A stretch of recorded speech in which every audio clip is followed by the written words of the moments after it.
जब सांसों की डोर टूट रही थी, उम्मीदें धराशायी हो रही थी, हर तरफ चीख पुकार थी, तब एक मसीहा सबके सामने आता है और सबको मानवता का पाठ पढ़ाता है। कहते हैं राजनीति से ताल्लुक रखते हैं, लेकिन राजनीति से परे हुए मानवता का पाठ पढ़ाते हुए श्रीनिवास जी ने पूरे विश्व पटल पर यह दिखाया कि भारत की संस्कृति क्या है, किस तरह से मदद की जाती है। एक्सक्लूसिवली अभी आप इनको द न्यूज़ नाउ के माध्यम से देख रहे हैं और इनसे बातचीत करने की कोशिश करेंगे और जानने की कोशिश करेंगे कि जम्मू में यहाँ पर आए हैं, कोरोना काल अभी समाप्त नहीं हुआ, क्या मायने हैं इस दौरे और विपक्ष के तौर पर कितनी मजबूती देने वाले हैं युवाओं को कि आगे चलकर अगर जम्मू कश्मीर में चुनाव होते हैं किस तरह से कांग्रेस दमखम से आगे बढ़ती है। श्रीनिवास जी, सबसे पहले welcome to Jammu and Kashmir और thank you so much because मैं खुद भी आपकी बहुत बड़ी फ़ैन हूँ। ये मैं क्लियरली मैंने कभी किसी लीडर को नहीं बोला है, but I am the biggest fan of yours. और सबसे ज़्यादा मैं कहूँगी कि आपने बहुत लोगों की जान बचाई है, लाखों लोगों की जान बचाई और you consider the oxygen man of country.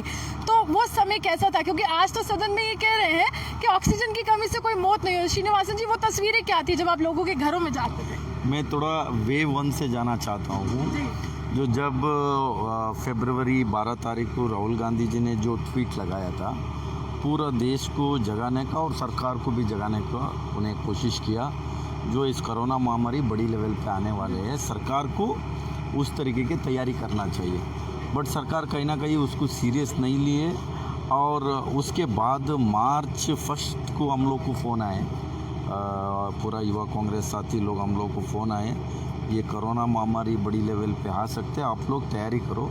सारे राजनीति का कार्यक्रम बंद करके सेवा करने के लिए उन्हें जो आदेश दिया। जो मार्च 23, 2020 में जो अनप्लान लॉकडाउन हुआ, उस समय में जो माइग्रेंट लोग या अपने अपने घर के लिए हज़ारों किलोमीटर पैदल निकले, हाँ, तो उस समय में उनको खाना पीने का दिक्कत हो रहा था, बहुत तमाम चीज़ें, उनको ट्रांसपोर्ट के दिक्कत थे। किस तरीके के जो प्रेग्नेंट लेडी था, छोटे छोटे बच्चे थे और उसके साथ जो सीनियर्स थे बिना चप्पल पैदल जा रहे थे। आप लोग भी बहुत सारा जो तस्वीरें दिखाया है, आज भी उसको याद करें तो बहुत दुख होता है। लेकिन कह रहे कि ऑक्सीजन की कमी से मौत नहीं हुई, ये कितना गैर जिम्मेदाराना बयान है। देखिए, मैं वेव 2 का भी आना चाहता हूँ, ये बहुत इम्पॉर्टेंट है। वेव 2 में मार्च 7 तारीख जो यूथ कांग्रेस का जो राष्ट्रीय कार्यकारी हुआ, उसमें सारे प्रदेश अध्यक्ष और नेशनल ऑफिस बेरर है। उसमें यूथ कांग्रेस का बहुत बड़ी हाईएस्ट बॉडी होता है, उसमें 6 महीने का रोड मैप तय होता है। उसमें सारे लोग मिलके हम लोग ने कुछ डिसीजन पे आए थे। उसी मीटिंग में राहुल जी खुद मौजूद थे। लगातार 4 घंटा डिस्कशन होके हम लोग ने दोबारा वेव 2 में मदद करने का डिसीजन हुआ। तो क्या करना, कैसे करना, वेव 2 किस तरीके के आता है, किसी को पता नहीं था। जो पहले तो अपने अपने घर माइग्रेंट लोग निकले, वेव 2 में तो हम लोग ने तो वॉलंटरी टीम बना दिया 1000 लोगों का पूरा देश भर। उसके बाद में मेडिकल इमरजेंसी स्टार्ट हुआ पहली बार। तो उस समय में डॉक्टर्स हॉस्पिटल में ऑक्सीजन का दिक्कत आ रहे थे, ऑक्सीजन बेड नहीं था, वेंटिलेटर नहीं मिल रहा था, इंजेक्शन नहीं मिल रहा था। तब भारतीय युवा कांग्रेस, जो हम लोग ने जो कोरोना वॉरियर्स बनाए थे, सब लोग ने मिलके लोगों को मदद करना। उससे पहले भी हमने इन लोग से थोड़ा डॉक्टर सीएम से कुछ डॉक्टर से बात किया था। वेव 1 में 8 महीने जो टाइम था केंद्र सरकार को, उस समय में कोई बेड नहीं बढ़ाए थे और साथ साथ में उनको कोई इस तरीके का तैयारी नहीं था। क्यों? अपने अपने चुनाव प्रचार में पूरा सरकार बिजी थे, व्यस्त थे। तो उसके हिसाब से पूरा युवा कांग्रेस हर राज्य से सिलेंडर से सब ने इकट्ठा किया। और कुछ हॉस्पिटल में भी जो ओनली बड़े बड़े हॉस्पिटल में क्यों लगते थे लोग, हमने पूरा दिल्ली आसपास एनसीआर हर स्टेट में हॉस्पिटल का हमने लिस्ट बनाया। लिस्ट बना के वहाँ 2 हॉस्पिटल में एक लड़का को वॉलंटरी बनाया, कितने बेड अवेलेबल था। क्यों? तो इनका वेबसाइट में जो दिख रहा था वो इतना ऑथेंटिक नहीं था। क्यों? तो वो हमेशा इसमें नो बेड ही दिखा रहा था।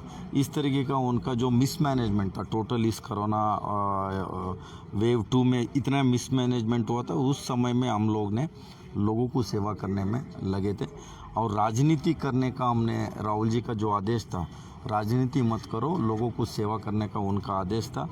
उसके हिसाब से हमने लगातार लोगों को मदद करने में लगे। सरकार भी हम लोग के ऊपर किस तरह का केसेस लगाने की कोशिश किया और वो सरकार मदद नहीं कर पा रहे, आप लोग किस तरीके। ने यही युवा कांग्रेस का एक परंपरा है, हमेशा कांग्रेस पार्टी का लोगों को मदद करना। आपके पॉकेट में आपका फोन होगा, लगता है, is it safe?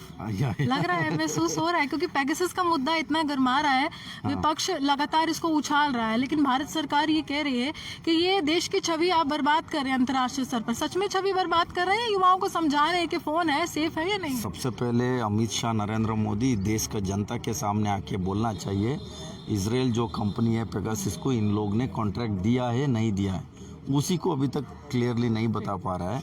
In case ये लोग नहीं दिया तो जांच करा दो, नहीं तो आप लोग ने दिया है तो मान लो आके हमने करवाया करके। वो भी चुनाव के पहले, जो लोकसभा चुनाव के पहले जो इस देश का जो सुप्रीम कोर्ट जजेस है उनका भी नाम सुनने में आ रहा है। सरकारें गिराने में काम आया पेगासस। आपके ट्विटर हैंडल पर काफी छा रहे हैं ट्वीट। ये सरकार ने किस तरीके का इस देश को खत्म करना चाह रहे हैं, कभी इस तरीके का जो न्यू जनरेशन ने कभी सुना नहीं। आप ये कहना चाहते हैं श्रीनिवास जी कि डिजिटल इंडिया का मायना कांग्रेस के लिए बदल रहे हैं, वो उल्टी दिशा की ओर जा रहे हैं? देखिए, ये सरकार ने, आपको भी पता है, कोई युवा ने किसी चीज़ का आवाज़ उठाएगा उसके ऊपर केस लगा देगा, उसको जेल भेजने का काम करेगा। तो आप लोग कभी ये यूट्यूब चैनल भी बंद करने के लिए उन लोग ने नया सर्कुलर निकाल रहे, क्यों? सरकार के खिलाफ अभी आवाज़ कोई उठा रहे, आप लोग सबसे ज़्यादा आवाज़ उठा रहे। मीन्स किसी इसका जो सरकार ने टोटली किस तरीके के तानाशाही के तरह से चला रहा है, ये ज़्यादा दिन नहीं चलेगा।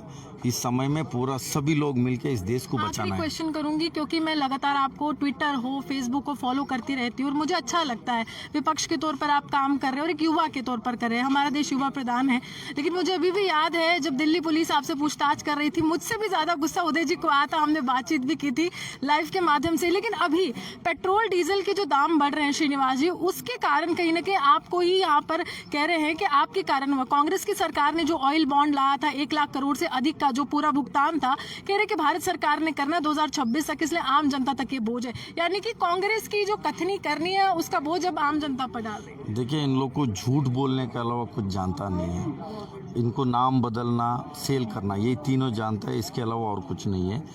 उस कांग्रेस सरकार होता था, यूपीए सरकार में, उस समय में इंटरनेशनल में जो कच्चा तेल था प्रति बैरल $110 में मिलता था। तब भी कांग्रेस ने सभी वर्ग, सभी समाज, छोटे छोटे बिजनेस, सभी लोग को दे के 60-70 रुपये में पेट्रोल मिलता था, 450 में गैस मिलता था। बट ये सरकार आने के बाद $60 प्रति डॉलर में जो कच्चा तेल मिल रहा है, इनको 33 रुपीज़ में देना चाहिए। जो अभी ये कितने में दे रहा है? 107 रुपये नाट आउट चल रहा है। हाँ, शतक के ऊपर है, नाट आउट भी है, वो 120 होगा, 50 होगा, पता नहीं। कब गिरेगी ये कुछ वो ये सरकार को नाम भी बदलना चाहिए। पेट्रोल पंप में लोग जाके थोड़ी पेट्रोल भर रहे हैं, टैक्स भर रहे हैं। आप तो नमस्कार भी करवा रहे तस्वीरों के माध्यम से। पूरा देश में युवा, आम लोग भी, खुद बड़े बड़े इन लोग ने जो एडवर्टाइजमेंट लगाया है उसको नमस्कार लोग ने कर रहे हैं। तो उस लोगों ने जो किया है उसको हमने जनता को दिखा रहे हैं। तो इनको वसूली केंद्र रखना है, पेट्रोल पंप का नाम। हाँ, पेट्रोल का नाम नरेंद्र मोदी, डीजल का नाम अमित शाह और गैस का नाम स्मृति ईरानी रखना चाहिए जल्दी से जल्दी। और ये किस तरीके से महंगाई हुआ है, आप सुई से लेके जो भी चीज़ देख सकते हैं। इस कोरोना महामारी में किसी के पास पैसा नहीं है, खाने का पैसा नहीं है, जो घर का रेंट देने का पैसा नहीं है। इस समय में इतनी बड़ी लेवल पे जो महंगाई है, मोदी है तो मुमकिन है बोल रहे थे इन लोग ने, मोदी है तो महंगाई, बीजेपी है तो महंगाई, इन लोग ने प्रूव कर चुका है।